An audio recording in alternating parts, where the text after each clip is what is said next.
만약에 사도 요한에게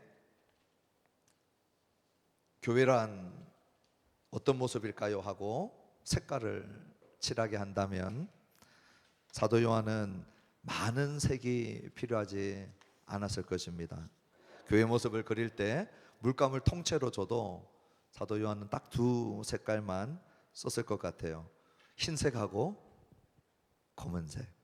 그 두 색깔로 교회를 표현하기에 충분했을 것입니다.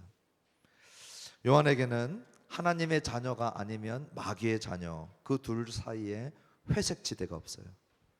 그래서 요한은 흰색, 검은색 외에 다른 색깔이 특별히 필요하지 않았을 것입니다.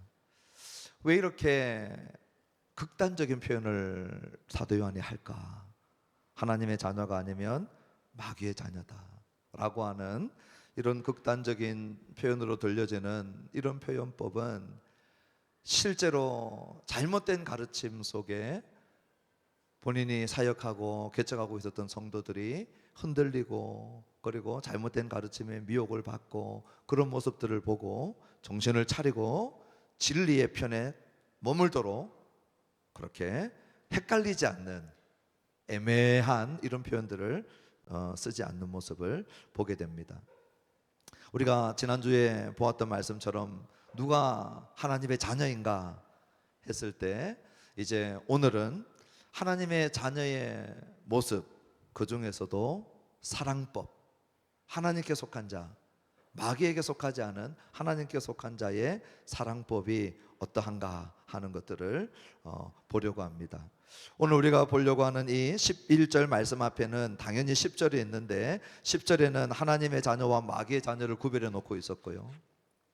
그리고 마귀의 자녀들의 특징을 의를 행하지 않는 자라고 얘기를 했고, 그 의를 행하지 않는 모습은 구체적으로 형제를 사랑하지 않는 모습으로 얘기를 해 놓았습니다. 그러니 사도 요한에게 누군가를 사랑하지 않는 것은 단순히 저 사람 사랑이 부족한 사람이야가 아니고 어느 편에 속해 있는 것인가를 표현하고 있는, 어느 편에 속했는지 그 특징이 드러나는 모습이다 하는 것까지 오늘 우리가 기억을 하면서 오늘 우리가 읽었던 본문의 말씀들을 볼 수 있으면 좋겠습니다. 먼저 11절, 12절은 서로 사랑하라고 하는 명령으로 시작을 하는데요. 우리 11절 다 같이 읽어보십시다. 우리는 서로 사랑할지니 이는 너희가 처음부터 들은 소식이라. 우리와 반대되는 너희들, 우리와 반대되는 그들, 이제 요한 1서에서는 그들이죠. 그들은 우리와 반대되는 자리에 있는 자들인데 그들의 특징은 의를 행하지 않고 사랑하지 않는다는 거예요. 그렇다면 우리의 특징은 뭐냐? 사랑하는 것이라는 것입니다. 그래서 서로 사랑할 것을 사도 요한이 명령하고 있는데 이것은 너희가 처음부터 들은 소식이라는 거예요. 예수님에게 직접 들었든지 아니면 사도 요한이 처음부터 교회를 향하여서 가르침을 줄 때 너희들이 들었든지 처음부터 들었다. 우리 한번 요한복음 13장 34절 함께 읽어보십니다. 새 계명을 너희에게 주노니 서로 사랑하라. 내가 너희를 사랑한 것 같이 너희도 서로 사랑하라. 예수님에게서 직접 들었다면 우리 예수님이 이 말씀을 서로 사랑하라는 말씀을 주셨고요. 또 예수님에게 못 들었다 할지라도 사도 요한에게서 들었어요. 우리 요한일서 2장 7절입니다. 읽어봅시다. 사랑하는 자들아, 내가 새 계명을 너희에게 쓰는 것이 아니라 너희가 처음부터 가진 옛 계명이니 이 옛 계명은 너희가 들은 바 말씀이거니와. 예수님에게서 들었든지 아니면 사도 요한을 통해서 들었든지 서로 사랑하라, 사랑의 명령을 들었는데 사랑하지 않는 자들은 그러므로 사도의 말씀에, 예수님의 말씀에, 하나님의 말씀에 불순종하는 자들이죠. 그것을 통해서 하나님께 속하지 않은 그 모습을 볼 수 있다는 거예요. 그러면서 우리가 따라가지 말아야 될 모습, 사랑하지 못하는 자의 표본으로 가인을 우리들에게 소개합니다. 12절이에요. 우리 같이 한번 읽어봅시다. 가인같이 하지 말라. 말라. 그는 악한 자에게 속하여 그 아우를 죽였으니 어떤 이유로 죽였느냐? 자기의 행위는 악하고 그의 아우의 행위는 의로움이라. 인류 역사상 최초의 살인자 가인이에요. 그 첫 살인자의 살인의 내용을 들여다보면 친족 살인입니다. 친동생을 친형이 죽였어요. 그 동생 죽인 가인의 살인 모습을 창세기에서도 볼 수 있는데요. 다른 성경에서 보여주지 않는 가인의 살해 동기에 대해서 성령께서 사도를 통해서, 요한을 통해서 교회에게 알려줬어요. 가인이 동생 아벨 죽일 때 그 동기가 뭔지 오늘 12절에 나와 있어요. 어떤 이유로 죽였느냐 물었고요. 답을 하죠. 자기의 행위는 악하고 그의 아우의 행위는 의로움이라. 잘 이해가 안 되는 말씀이지만 이게 누군가를 죽이는, 누군가를 미워하는 보편 원리예요. 자기는 악하다는 거예요. 그런데 동생을 보니까 동생은 의로워요. 이 악한 자가 의로운 자를 보고 미워하기 시작했다는 거예요. 그 미움이 살인으로 이어졌다는 겁니다. 왜 가인 이야기를 사도 요한이 요한의 교회에다가 하고 있을까요? 가인과 아벨은 한 발자국 떨어져서 보면 누가 봐도 형제입니다. 그런데 그 속을 열어보니까 한 사람은 악한 자고 한 사람은 의로운 자였어요. 요한의 교회에도 잘못된 것을 가르치는 자들이 섞여 있어요. 이단들이 섞여 있어요. 미혹하는 자들이 섞여 있어요. 그러니 한 발자국 떨어져서 멀리서 보면 다 교인들이구나. 그런데 안에 들어가서 뚜껑을 열어보면 악한 자가 있고 의로운 자가 있다는 거예요. 그런데 아벨도 그랬고 요한의 교회도 그랬고 악한 자가 의로운 자를 미워하는 거예요. 그리고 그 미움은 살인적이더라는 거예요. 그래서 사도 요한은 그 교회에게 오늘 12절 시작할 때 가인같이 하지 말라 당부하고 있어요. 가인의 대표적인 모습은 15절에 나와 있어요. 우리 15절 한번 읽어볼까요? 그 형제를 미워하는 자마다 살인하는 자니 살인하는 자마다 영생이 그 속에 거하지 아니하는 것을 너희가 아는 바라. 네, 그 형제를 미워하는 그 가인의 모습은 살인자의 모습이었고, 그러므로 미워하지 말고 살인하지 말라, 가인같이 하지 말라고 교회 공동체에게 얘기해주고 있어요. 그런데 이 가인과 아벨 얘기를 할 때마다 늘 우리를 궁금하게 하는 것이 있습니다. 하나님이 왜 가인의 제사는 거절하셨고 아벨의 제사는 받아들였는가? 많은 사람들이 이 제물에 대한 관심이 많았죠. 그래서 흔히들 그런 얘기들을 했습니다. 아벨은 이 첫 양새끼로 드렸고, 그리고 가인은 곡식으로 드렸어요. 그래서 제물에 문제가 있어서 하나님은 곡식은 안 좋아하시고 하나님은 짐승 좋아하신다, 고기 좋아하신다. 그래서 이 제물의 차이 아닌가. 그러나 우리가 분명히 알 수 있는 것이 있어요. 히브리서 11장 4절을 같이 한번 읽어보면 두 가지를 우리에게 알려줍니다. 같이 한번 읽어보실까요? 믿음으로 아벨은 가인보다 더 나은 제사를 하나님께 드림으로 의로운 자라 하시는 증거를 얻었으니 하나님이 그 예물에 대하여 증언하심이라. 그가 죽었으나 그 믿음으로써 지금도 말하느니라. 히브리서 저자가 확실히 알려주는 것은 아벨과 가인의 결정적 차이는 믿음의 차이였어요. 아벨은 믿음으로 가인보다 더 나은 제사를 드렸어요. 그러므로 아벨의 제사를 하나님이 받으신 이유는 믿음의 차이였습니다. 이거는 확실해요.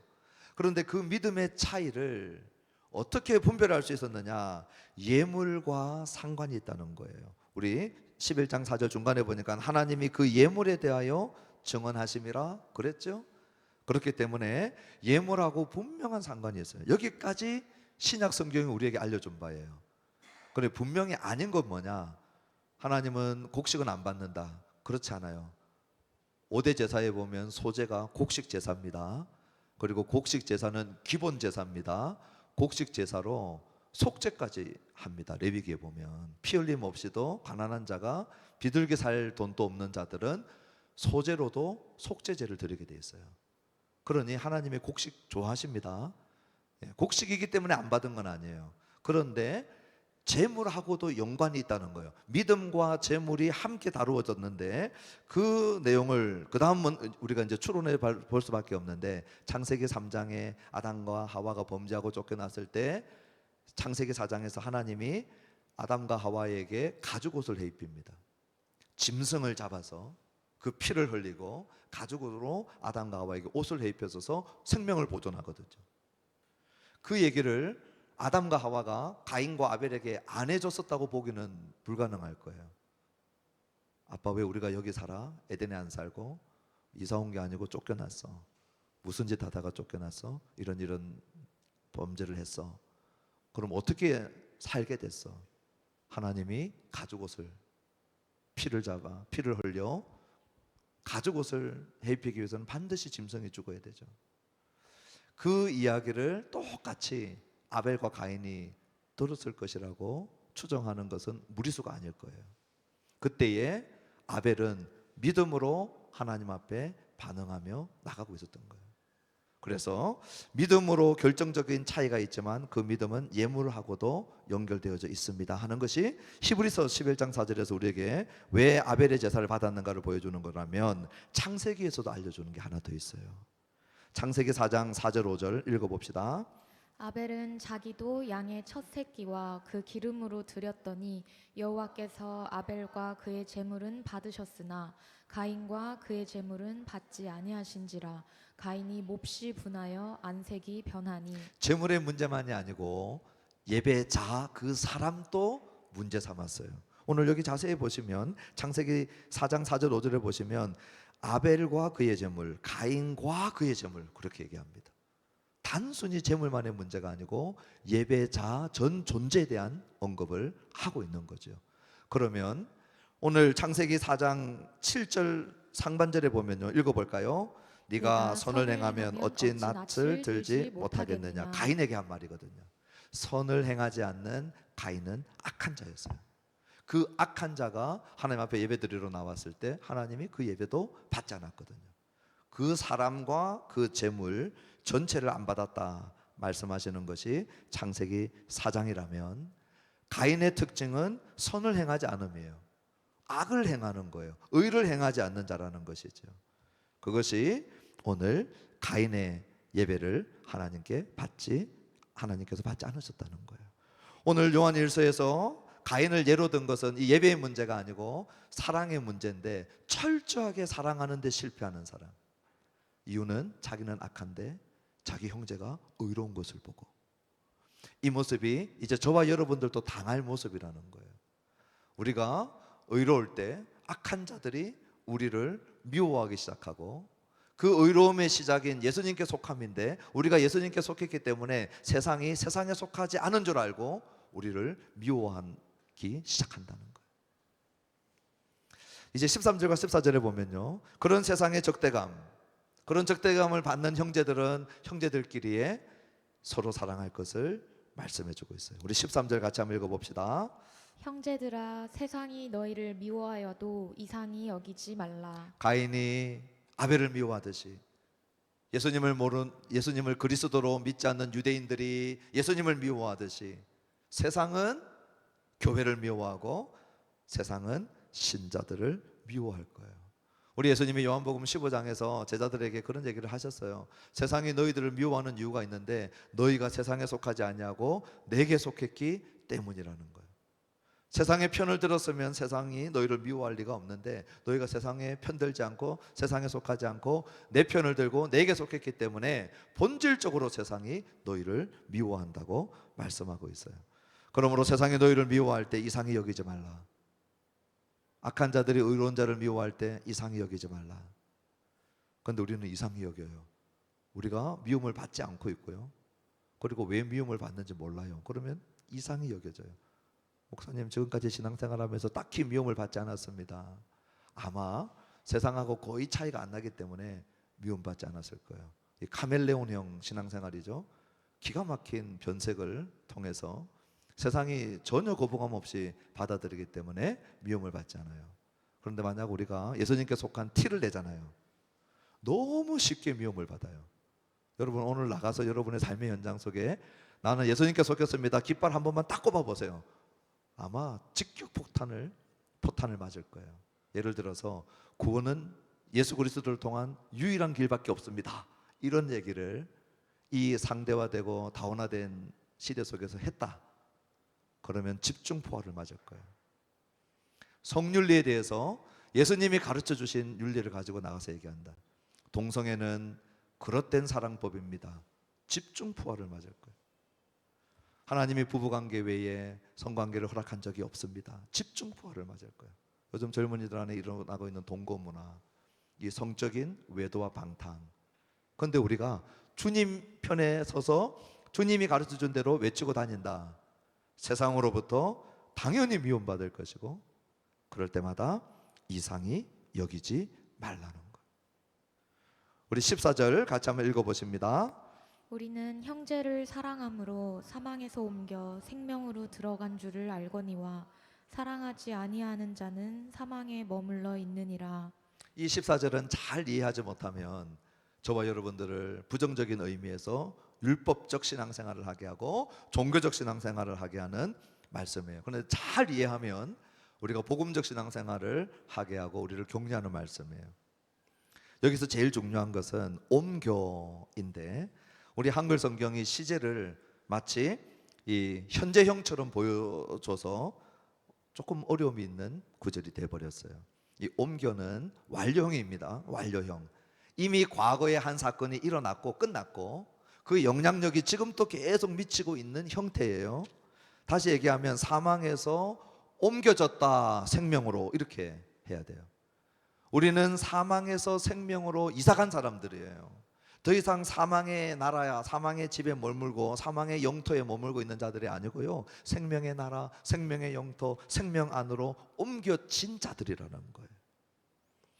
어떻게 옮겨지는지 사도 요한은 우리에게 계속해서 일관된 얘기를 했어요. 죄인인 우리를 위해서 예수님이 화목제물 되어 주셨다. 예수님이 우리 죄의 대가를 다 지불해 주셨다. 그러므로 그 예수님이 나를 위하여 화목제물 되어서 대신 죽으신 그 죽음을 믿을 때 그 구속의 은혜를, 새 생명의 은혜를 베풀어 주셔서 우리는 사망에서 생명으로 믿을 때 옮겨진 자라는 거예요. 그런 사람은 그 삶의 결과가 형제 사랑으로 나오더라는 거예요. 이전에는 이런 형제 사랑을 할 수 없던 사람이 하나님이 나를 어떠한 사랑으로 사랑하셨는가를 아니까 그 다음에 나오는 것이 이 사랑이 내 옆으로 흘러가기 시작하더라는 거예요. 그래서 결론을 내려요. 요한이 아주 담대한 결론을 내리는데, 대담한 결론을 내리는데, 우리는 형제를 사랑함으로 사망에서 옮겨 생명으로 들어간 줄을 알거니와. 사도 요한이 우리 확실히 알 수 있다는 거예요. 내가 사망에서 생명으로 옮겨진 줄 어떻게 아느냐? 사랑하고 고리 없이 살아가고 있던 내가 형제를 사랑하고 있는 이 모습을 보니까 이거는 결과인데, 어떤 원인이 있었는데 그 원인은 그리스도의 사랑이, 하나님의 사랑이 나를 만져서 그 사랑이 나를 건드렸다는 것은 복음을 받아들였고 예수님을 믿었다는 거거든요. 그때 사망에서 생명으로 옮겨졌다는 거거든요. 그 열매가, 그 결과가 형제 사랑으로 나오는 거 보니까 형제를 사랑하고 있는 자는 사망에서 옮겨 생명으로 들어간 줄 확실히 안다. 그렇게 말하고 있는 거예요. 반대로 사랑하지 아니하는 자는 사망에 머물러 있느니라. 그러므로 요한 사도에게는 사랑하지 않는 것은 치명적인 거예요. 저는 사랑이 좀 부족합니다. 성품상 제가 다정다감하지 못합니다. 이런 문제가 아니에요. 형제를 사랑하지 못하는 것은 치명적이에요. 형제를 사랑하지 못하는 것은 사망에 머물러 있다는 증거예요. 우리 하나님은 빛이시고요, 하나님께로 옮겨진 자, 빛의 나라로 옮겨졌고 생명의 나라로 옮겨졌거든요. 그런데 그러한 자들 속에서 드러나고 있는 이 형제 사랑의 모습하고 상관없이 여전히 형제를 사랑하지 못하는 자들은 어둠에 머물고 사망의 영토에 머물러 있다는 것을 사도 요한이 얘기하고 있어요. 흰색하고 검은색만 써요. 그 중간에 애매한 지대는 없다는 거예요. 우리는 이 형제 사랑 얘기 나올 때마다 부담스러워요. 우리 한 4, 50명이 신앙생활을 하는데 4, 50명이 신앙생활을 하는데 형제 사랑하는데 100% 항상 성공하면서 신앙생활하는 성도님들이 몇 분이나 되겠어요? 그래서 이 형제사랑 얘기가 나오면 참 부담스러운데요. 예를 들면 이 사도 바울이 골로새서 1장 2절과 1장 4절에 나와 있는 것처럼 우리 1장 4절 밑에 걸 먼저 읽습니다. 이는 그리스도 예수 안에 너희의 믿음과 모든 성도에 대한 사랑을 들었으며, 모든 성도에 대한 사랑, 이 말이 좋은 말이지만 실천하려고 하는 자들에게는 부담스러운 말이에요. 목사님, 저는 저분 빼놓고는 마음껏 사랑할 수 있는데요, 이렇게 하기 쉬워요. 모든 성도에 대한 사랑, 또는 아니 우리 교회도 사랑하기 힘든데 지금 옆에 교회, 그 옆에 교회, 한국 교회, 미국 교회, 중국 교회 모든 성도에 대한 사랑이 과도하게 우리에게 부담을 줄 수 있어요. 그런데 보세요, 1장 2절, 골로새서 1장 2절을 읽어보십시다. 시작. 골로새에 있는 성도들 곧 그리스도 안에서 신실한 형제들에게 편지하노니 우리 아버지 하나님으로부터 은혜와 평강이 너희에게 있을지어다. 1장 4절에서 얘기하고 있는 모든 성도에 대한 사랑 이야기는 결국 그리스도 예수 안에 있는 성도들이고 골로새에 있는 성도들이고 너희 지역 공동체 안에 있는 성도들이라는 거예요. 그래서 내 소그룹 안에서, 작은 그룹 안에서 우리가 이 사랑하는 이 부분들을 먼저 실행해 보고요, 이것이 우리 교회 공동체 안에서, 지역 교회 공동체 안에서 시작되어져야 될 것을 얘기해 주고 있는 거예요. 그러므로 우리가 확실히 알 수 있다는 겁니다. 내가 형제를 사랑하는지 사랑하지 않는 걸 보면 확실히 알 수 있다는 거예요. 어둠에 있는지 빛에 있는지. 어둠에 거하는 자의 모습을 제일 잘 보여준 사람이 누구냐 하면 가룟 유다입니다. 가룟 유다가 예수님 배반할 때 떡 조각 받아 먹고 예수님 팔러 나갈 때 요한복음 13장 30절에 이렇게 표현하고 있어요. 같이 한번 뒤에 있습니다. 읽어봅시다.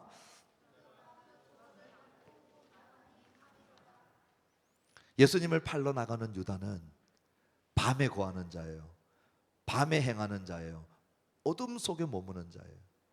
예수님은 빛이시고 하나님은 빛이신데 빛에 속하지 않음을 스스로 증명해 버렸어요.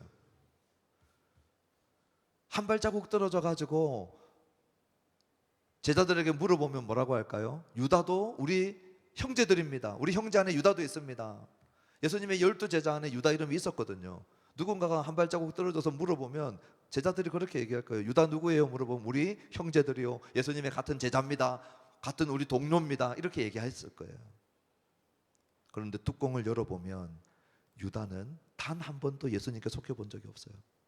단 한 번도 빛에 속여본 적이 없어요. 단 한 번도 생명에 속여본 적이 없어요. 그 안에 같이 머물러만 있었어요. 그리고 본질은 어둠이었어요. 항상 어둠에 속해 있었고 어둠 가운데 행하고 어둠 가운데 걸어가고 어둠을 향하여 살고 어둠 속에 살고. 그래서 요한복음 13장 30절에 유다가 누구인가를 정말 잘 보여주고 있는 모습이에요.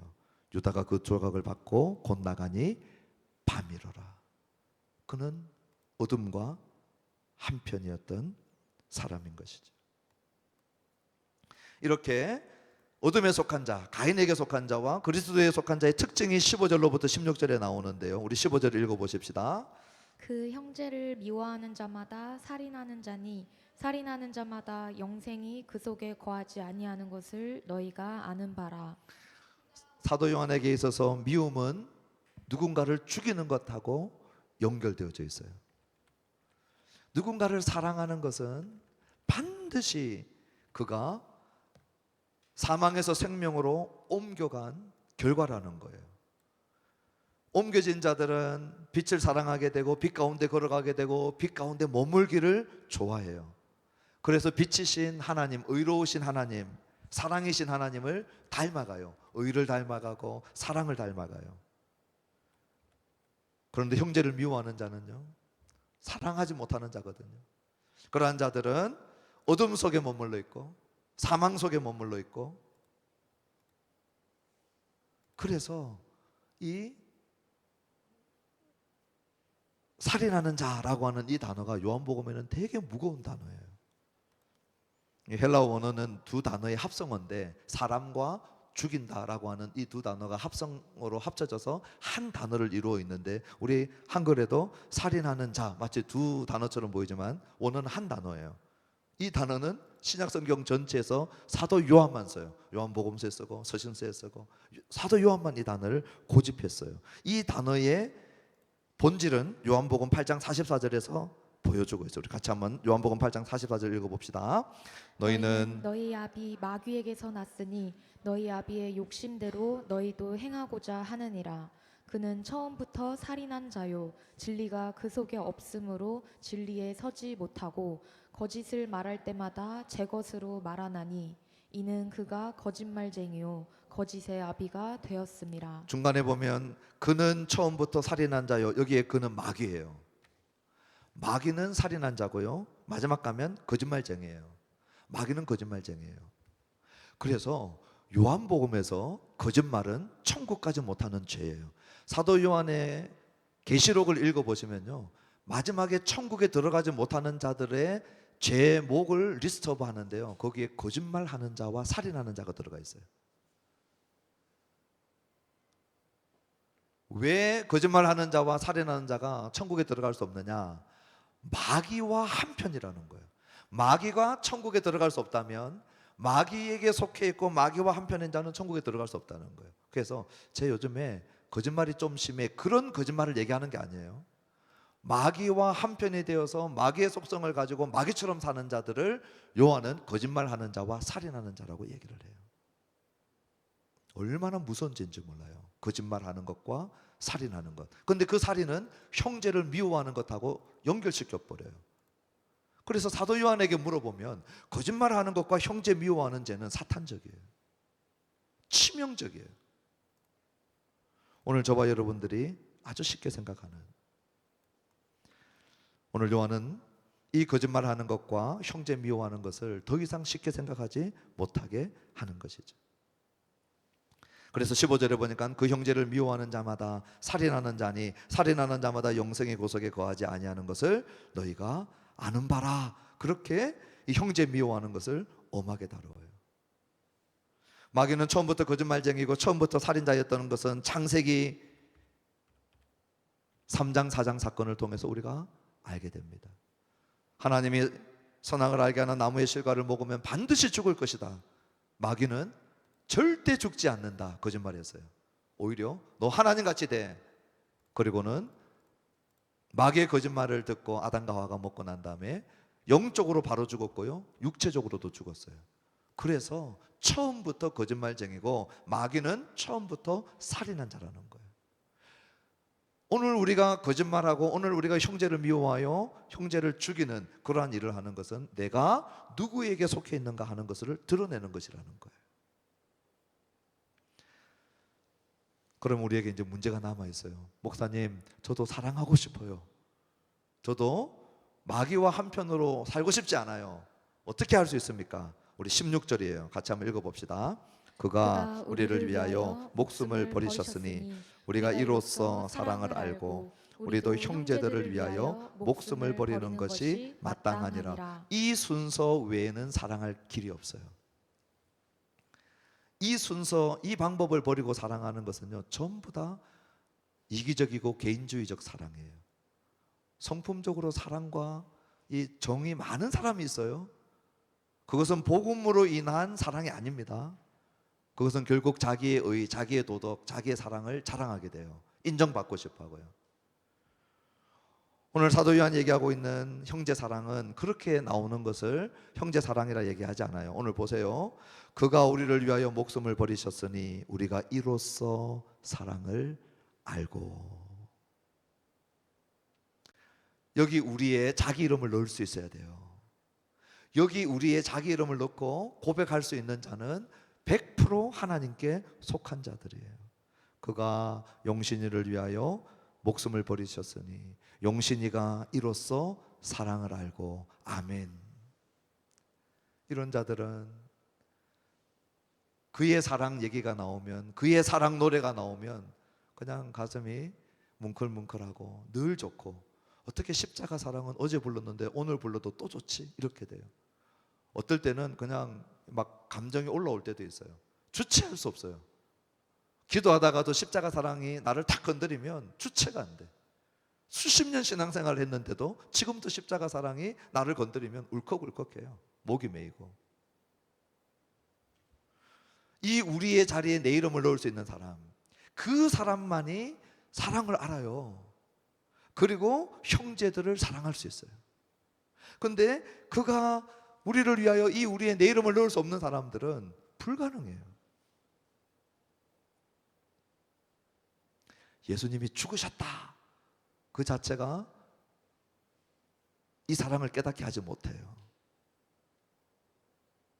이번 우리 수련회 때 제가 아까 보니까 낚시 가르치는 가르치는 그 장면이 나오던데요. 우리 고기는 못 잡았지만 낚시는 시도는 해봤는데, 만약에 제가 바닷가에 앉아서 낚시를 하고 있어요. 우리를 쫙 던져놓고 낚시를 하고 있는데 누군가 옆에 한 사람이 또박또박 걸어오더니 바닷속으로 퐁당 빠지면서 난 너를 위해 죽는다 하고 뛰어들었다 생각해 보세요.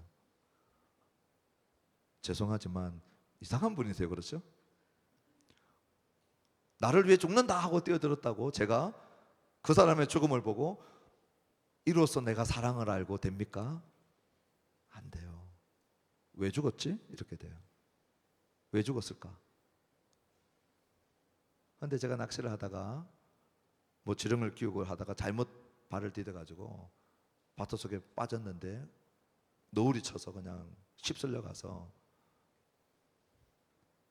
죽어가고 있어요. 그때 그 사람이 뛰어들어서 자기도 위태로운데 나를 건져내고 자기는 결국 못 빠져나오고 죽었어요. 완전히 다른 얘기가 돼요. 그가 나를 위하여 목숨을 버렸구나. 이로써 내가 사랑을 아는 거예요. 오늘 십자가를 바라볼 때, 오늘 나의 허물과 나의 수치와 나의 죄 때문에 나는 죄의 바다에, 사망의 바다에 빠져서 죽어갈 수밖에 없는 나를 건지시려고, 나를 건지시려고 우리 예수님이 뛰어드셨구나. 그리고 자기는 죽으시고 나를 살려내셨구나. 우리가 이로써 사랑을 알게 되는 거예요. 그리고 이 사랑은 반드시 우리를 건드려요. 그래서 형제들을 위하여 목숨을 버리는 것이 마땅하다는 것을 받아들이게 돼요. 두 번째, 형제들을 위하여 목숨을 버리는 것이 마땅하다가 먼저 오면 아무도 신앙생활 할 수 없어요. 부담스러워서. 누가 신앙생활 할 수 있겠어요? 아무도 못해요. 나를 위하여 목숨을 버리신 분이 이 나라의 대통령의 아들도 아니고 창조주의 아들이시자 창조의 근원이신 성삼위 하나님, 제2위 하나님 되시는 성자 예수 그리스도께서 나를 위하여 죽으셨다는 것을, 목숨을 버리셨다는 것을 알 때 우리가 이로써 사랑을 알게 되는 거예요. 거기서 나도 목숨을 버리는 것이 마땅하구나 하는 것이 시작되는 거예요. 저는 오늘 예배 드리시는 저와 여러분들이 나 때문에 주님이 뛰어드셨구나, 나 때문에 우리 주님이 십자가에 매달려 계시는구나, 이로써 우리가 사랑을 알게 되는 이 은혜가 오늘 이 시간 우리 예배하는 모두에게 있기를 주님의 이름으로 축원합니다. 그 다음에 시작되는 거예요, 형제 사랑은. 근데 이 형제 사랑도 우리들에게는 부담스러워요. 저는 사랑 이야기할 때마다 요한복음 15장 13절이 너무 좋아요. 우리 같이 한번 읽어볼까요? 사람이 친구를 위하여 자기 목숨을 버리면 이보다 더 큰 사랑이 없나니. 나를 위하여 내 친구가 목숨을 버렸구나. 이보다 큰 사랑 없다는 거예요. 우리 주님이 이 친구가 되어주신 것이죠. 그럼에도 불구하고요, 우리는 이기적이라 여기 16절 하반절은 늘 부담스러워요. 혹시 신앙생활 하시는 분들 중에 형제를 위하여 목숨 버리신 분 계십니까? 목사님, 저는 중환자실을 밥 먹듯이 들락날락했습니다. 내 형제를 위하여 목숨을 진짜 버렸거든요. 늘 중환자실에서 나오고 그렇게 신앙생활 하신 분 계셔요? 없지 않겠지만 흔하지 않아요. 그런데 오늘 사도 요한이 저와 여러분들에게 흔하지 않는 일을 위해서 이 편지를 주시고 말씀을 주셨을 리가 없거든요. 그러면 형제를 위하여 목숨을 버리는 것이 뭡니까? 마땅한 줄 알겠는데 어떻게 하는 것입니까? 16절 다음에 몇 절이 있습니까? 위대한 진리예요. 우리 17절에 그 사랑 이야기를 하고 있어요. 우리 17절 다 같이 읽읍시다.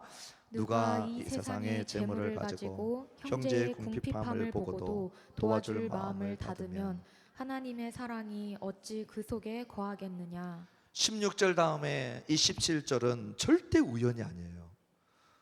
성령 하나님이 사도 요한을 감동해서 이 순서대로 쓰고 있는 것을 우리가 믿잖아요.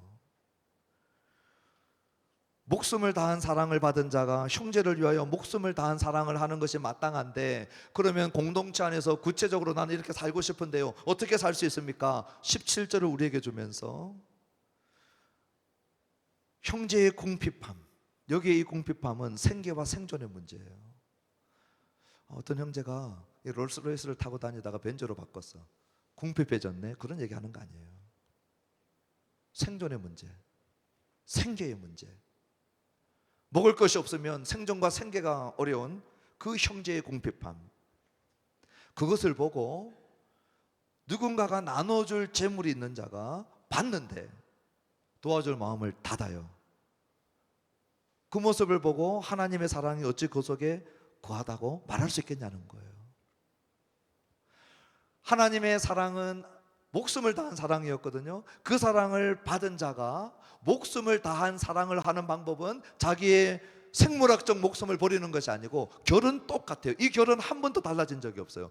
누군가의 생계와 생존의 결핍을 보고 위협을 보고 그것을 보고 내 것으로 나누어 줄 때 내 목숨의 일부를 나누어 주는 것으로 한결로 보는 거예요.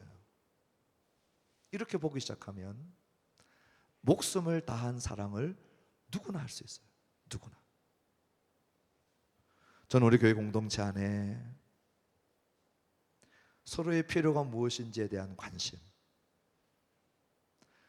그래서 그 관심을 갖기 시작하고 내가 거기에 할 수 있는 것이 무엇인지를 하나님께 묻고 내가 순종하고 행할 수 있는 것들을 실천할 수 있는 공동체가 되면 좋겠어요. 저는 참 너무 감사한 게 교회를 섬기는 목회자로서의 행복인데요, 여러분들은 모르지만 목사는 알잖아요. 몰래 오셔요. 그리고 이런 어려운 형제들을 도와주세요 하고 봉투를 내밀고 가요. 그리고 제 이름은 얘기하지 마세요. 제가 12년 목회하면서 한 해도 빠진 적이 없었던 것 같아요. 목사님, 누가 자기는 어려운 줄 모르니까, 목사님은 아시니까 이거 거기다 써주세요. 매년 있어요. 매년. 여기 앉아 계셔요. 그분도 원하지 않고 저도 드러내기를 원하지 않기 때문에 그분하고 저는 알죠. 자기도 어려워요. 제가 보니까 자기도 바둥바둥 사는데, 그래서 저는 그냥 통로, 기도하다가 지정되면은 지정한 곳으로, 지정되지 않으면 기도하고 보내줘요. 목숨을 다한 사랑은 멀리 있는 데 있지 않아요. 가까이 있습니다. 우리가 공동체 안에서 할 수 있게 해주는 거예요. 우리 마지막 18절 읽어볼까요? 자녀들아, 우리가 말과 혀로만 사랑하지 말고 행함과 진실함으로 하자. 저는 말과 혀로도 했으면 좋겠어요. 제발 말과 혀로라도 격려하고 요즘에 괜찮냐 물어보고, 그냥 안부지만 진심으로 물어보고 별일 없는지, 그리고 무슨 일이 있는지 들으면 정말 귀담아 듣고 기도하고. 그래서 저는 말과 혀도 중요하다 생각해요. 그런데 오늘 요한은요, 말과 혀로 충분하지 않다는 거예요. 목숨을 다한 사랑은 말과 혀로 충분하지 않다는 거예요. 하나님의 사랑을 받은 사랑을 플로잉할 때, 흘려보내줄 때, 그때는 말과 혀로 충분하지 않다는 거예요. 뒤에 두 가지가 더 나와요. 저는 이게 너무 아름답다 생각해요. 행함과 진실함으로 하자. 반드시 행함이 있고요, 그 다음에 따라 나오는 것이 행함과 또 행함으로 하자 이러면 좋겠는데요, 행함과 진실함으로 하자. 저는 좀 어색한 궁합이라 생각했어요. 근데 이게 너무 좋아요. 왜냐? 이 진실함은 알레세이아, 진리예요. 진리. 행함과 진리로 하자 그랬어요. 행함과 사랑 행함과 구제 행함과 이 행함으로 나의 의가 자꾸 드러나는 그러한 생활하는 게 아니고 행함과 진실함의 진리는 요한복음에서, 요한서신에서, 계시록에서 항상 예수님이에요. 사도 요한의 진리는 항상 예수님이에요. 여러분, 진리를 알지니 진리가 너희를 자유케 하리라. 요한복음 8장에서 얘기하면서 아들을 알지니 아들이 너희를 자유케 하리라. 아들이 너희를 자유케 하리라. 진리와 아들 예수님은 똑같아요. 너무나도 유명한 구절이죠. 요한복음 14장 6절에 나는 길이요 진리요 생명이니. 예수님은 진리세요. 우리가 잘 알고 있는 요한복음 4장 24절에 사마리아 여인과 만나서 예배 얘기할 때 우리 설교 노트에 있어요. 읽어볼까요? 하나님은 영이시니 예배하는 자가 영과 진리로 예배할지니라. 옛날 번역에서는요 신령과 진정으로 그랬어요. 그래서 신령을 다하고 마음을 다하고 진심을 다해서, 이게 틀린 예배법은 아니지만 요한이 의도한 것은 여기 영은 성령이고 진리는 예수님이에요. 하나님을 예배하는 길은 어떤 지역에 가가지고 어떤 건물 벽 안에 들어가서 절차를 따라서 예배하는 게 아니고 예수님 없이 예배할 길 없고 성령의 도움 없이 예배할 길 없다는 거예요. 그러므로 영과 진리는 항상 요한의 언어에서는 예수님이에요. 오늘 여기 18절 우리가 읽었던 마지막 절, 자녀들아 우리가 말과 혀로만 사랑하지 말고 행함과 진실함으로 하자 할 때 이 말과 혀와 행함까지도 진리로, 예수님으로, 복음으로, 복음의 정신으로, 십자가 정신으로 하자라고 말씀하고 있는 거예요. 이걸 놓쳐버리면 자기의로 충만한, 열심히 구제하고 자기의로 충만한 그러한 슬픈 결과로, 비극적인 결과로 끝나기 때문에 진실함으로 하자. 말씀을 맺습니다. 오늘 나는 하나님께 속한 사랑법으로 사랑하고 있는가? 오늘 나는 가인처럼 살고 있지 않은가? 나도 악하고 의로운 자를 미워하고 살인적으로 미워하는,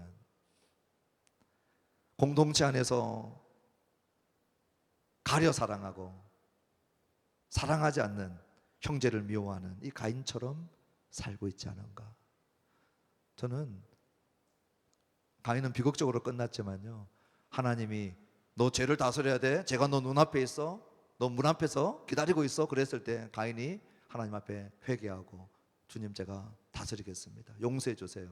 하나님이 기회 주셨을 거예요. 우리 요한의 언어로 하면 자기 죄를 자백하고 고백할 때, 내 안에 가인과 같은 모습이 드러날 때, 내 안에 형제 사랑하기를 힘들어할 때 하나님 앞에 자백하고, 주님 저 형제를 위해서 우리 주님도 죽으셨는데, 저 자매를 위해서 우리 주님도 죽으셨는데 주님 사랑하지 못하는 저를 용서해 주세요, 그리고 사랑할 수 있는 힘을 주세요 라고 매달리고 처절하게 기도할 때 하나님이 그 기도에 응답하지 않겠냐고요. 가인처럼 살지 않게 되기를 주의 이름으로 축원합니다. 우리 공동체 안에 참사랑이 시작되어질 때 내 능력으로 할 수 없어요, 내 인격으로 할 수 없어요. 우리는 그 정도 인격 안 돼요. 십자가로 돌아가야 돼요. 십자가로 돌아가서 그가 우리를 위하여 목숨을 버린 그 어마어마한 사랑, 이로써 우리가 사랑을 알고, 십자가에서 이로써 우리가 사랑을 알고 나를 위하여 뛰어드셨구나, 나를 건지시려고. 그 십자가의 사랑에 먹먹해지고 그 십자가의 사랑에 목매어오고 그 십자가의 사랑이 우리를 계속 건드려서 목숨을 다한 형제 사랑이 마땅한 줄 알고 그 십자가로 부지런히 돌아가는 저와 여러분 되기를 바랍니다. 여러분 기도하다가 보면요, 내 자신이 십자가에 없는 내 자신을 발견해요. 그러면 끄집고 와야 돼요. 기도로 끌고 와야 됩니다. 그리고 십자가 앞에 무릎을 딱 꿇쳐야 돼요. 그리고 거기서 뚝뚝뚝뚝 떨어지는 보혈이 너를 위해서, 자기 자신을 놓고 기도하는 거죠. 너를 위해서 주님이 이 모진 고통 당하셨어. 네 부끄러움, 네 수치, 너의 더러움 위해서 우리 주님이 벌거벗김을 당하셨다. 그리고 대신 죽으신 그 사랑을 자기 자아가 보도록 자기 자아를 끌고 가서 기도하는 거예요. 그때 그 사랑이 우리를 전율하기 시작하거든. 이런 기도가 시작되기를 주의 이름으로 축원합니다. 그리고 마지막으로 그럼 우리가 어떻게 우리 형제를 구체적으로 사랑할 수 있을까?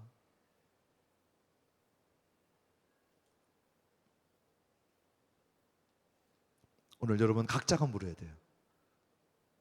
형제하고 얘기 한마디도 안 하고 형제의 필요를 알 수 있어요? 없어요. 불가능해. 대화해야 되고요. 한 주 어떻게 살았는지 물어야 되고요. 집에 무슨 일이 있는지. 그러니 수천 명이 신앙생활을 한 공동체로 하기가 거의 불가능하죠. 우리 40~50명만 돼도 소그룹으로 흩어져서 얘기해야 한 주간에 그나마 한 주간 어떻게 지는지 듣게 되잖아요. 부지런히 듣고 짧은 시간 들을 때도 귀 기울여 듣고, 그리고 필요가 보일 때 묻고 기도하고 대답하기를 바라요. 저는 오늘 어려운 얘기로 설교를 마치려고 해요. 우리 일부 예배 때도 제가 이 얘기를 했어요. 제가 안 하려고 했는데 했어요. 지금 현재 이 우리 형제의 필요에 대한 얘기를 할 때 제가 교회의 필요에 대한 얘기를 하려고 하는 거예요. 저는 개척하면서 작정 헌금 뭐 이런 얘기를 해본 적이 없어요. 우리 10년 동안 신앙생활 해보신 분이 제일 잘 알 거예요. 우리 교회를 옮겨가면서도 해본 적이 없어요. 웬만한 거는 우리 장로님 계신데 제가 장로님한테도 웬만한 거 얘기 안 해요. 우리 어떤 어려움이 있고 우리 재정위원들 모였을 때 오픈하는 그게 전부예요. 그리고 대략적으로 필요 공급해 줘서 이 정도 제가 부탁하고요. 제 사모한테도 어떤 때는 얘기 안 해요. 제일 싫은 게 우리 성도님들이 부담 갖는 거, 헌금 때문에 부담 갖는 건 너무 싫어요. 그냥 배추 장사로 가는 게 낫지 그렇게 하고 싶지 않아요. 본문하고 상관없는 얘기하는 거 제가 또 못 견뎌하고요. 그런데 오늘 본문이 이 궁핍에 대한 얘기와 형제의 필요에 대한 얘기를 해서 본문하고 결이 그렇게 멀지 않고, 그리고 또 하나는 제 혼자 이 부분들을 안고 기도하고 응답받고 가는 게 혹시 자기 의가 될 수도 있겠다, 그 생각도 했어요. 그리고 우리 교회가 같이 어느 정도는 알고 기도할 기회, 아까 우리가 얘기했던 것처럼 나누지도 않았는데 어떻게 알아요, 필요를. 그래서 이 나누는 차원과 현재 교회의 필요가 어떤 것인지를 나누는 것은 그 정도는 할 수 있겠다. 제가 어제 금요기도회 때 기도하면서 또 그런 마음들이 있어서 오늘 이제 이 얘기로 마치는 겁니다. 우리가 학교로 들어갈 때 지금 1차 대출을 일으켜서 우리 땅을 샀고요. 그리고 건축하고 인테리어는 2차 대출을 일으켜서 하려고 했어요. 그 사이에 우리 성도님들이 각자 할 수 있는, 제가 볼 때는 거의 최대치는 다 하셨어요. 예, 헌금들 많이 하셨어요. 제가 알고 있고요. 과하게 하신 분들도 계세요. 과분하게 하신 분들도. 그래서 절대 작정 헌금 얘기하는 게 아니라는 거, 교회의 현재의 필요를 얘기하고요. 또 감동되시면 여러분 감동을 따라 하시면 그건 좋아요. 그래서 2차 대출이 지금 잘 안 되고 있어요. 2차 대출이 되어져야 우리 건축과 인테리어를 마무리할 수 있는데, 그래서 2차 대출 하는데 우리 1차 대출 때 받았던 잔금 부분에 대한 해결이 안 돼 있어서 2차 대출이 지금 어려움을 겪고 있어요. 그래서 이 어려움이 있다는 것을 제가 나누는 것이고요. 그리고 여러분 현실적으로 도와주고 싶으신, 교회를 도와주고 싶으신 분들은 제가 볼 때는 헌금하는 것도 좋지만 빌려주는 것도 좋은 방법이에요. 제 개인의 말고 교회에. 그랬을 때 큰 도움이 됩니다. 우리 같이 한번 기도하고 마치겠습니다. 우리 시간 기도할 때 주신 말씀을 붙들고 기도하면 좋겠어요. 이 시간 기도할 때 하나님께 속한 자의 사랑법이 있습니다. 그 반대가 가인의 모습이었어요. 자기도 악을 행하고 의를 행하는 자를 미워하고 죽여버려요. 오늘 가인처럼 살지 않게 해주시고, 우리 하나님의 자녀의 사랑법, 어떠한 사랑을 받았는지 알고 십자가 앞으로 가고 목숨을 다하여 우리를 사랑하신 그 사랑으로 나도 형제의 궁핍함을 보면 오늘 내가 할 수 있는 것이 무엇인지를 묻고 말과 혀로만이 아닌 행함과 진실함으로 할 수 있게 해주세요. 우리 같이 한번 기도하시고, 우리 교회 공동체 안에 그런 공동체가 되면 좋겠어요. 내 형제 자매가 어떤 궁핍이 있는지, 또 오늘 방금 나누었던 우리 교회의 이러한 필요들을 보고 우리 각자 자유롭게 2~3분 정도 같이 기도하면 좋겠습니다. 기도하십시다. 할렐루야. 주님 감사합니다. 우리 주님이 함께 하시고 우리 주님이 같이 하시고 아버지 하나님 오늘 계십니다. 주님 역사하시고 우리 주님이 같이 하시고 그러나 아버지 하나님 시간 되게 도와주시옵소서. 감사합니다.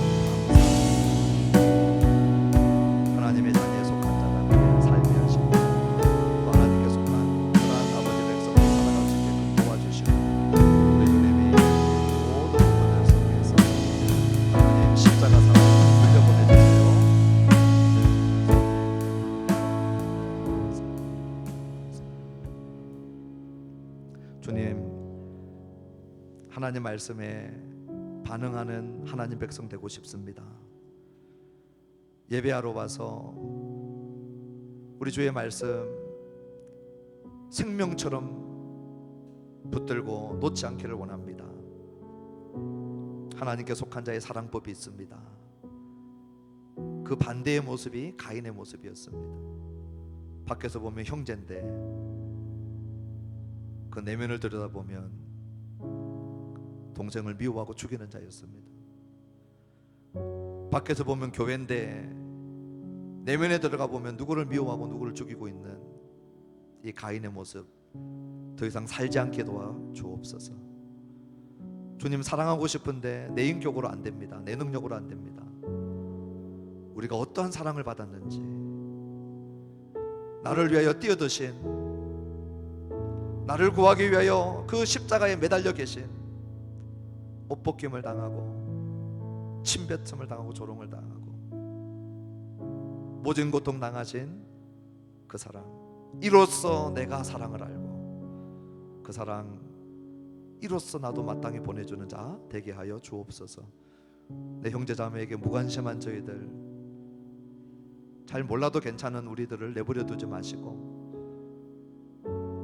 1분을 대화해도 귀담아 듣게 하시고 궁핍이 보일 때 내가 할 수 있는 것이 무엇인지 고민하게 하시고 묻게 하시고 말로 혀로 행함으로 진실함으로 사랑하기 시작하는 저희들 되게 하여 주옵소서.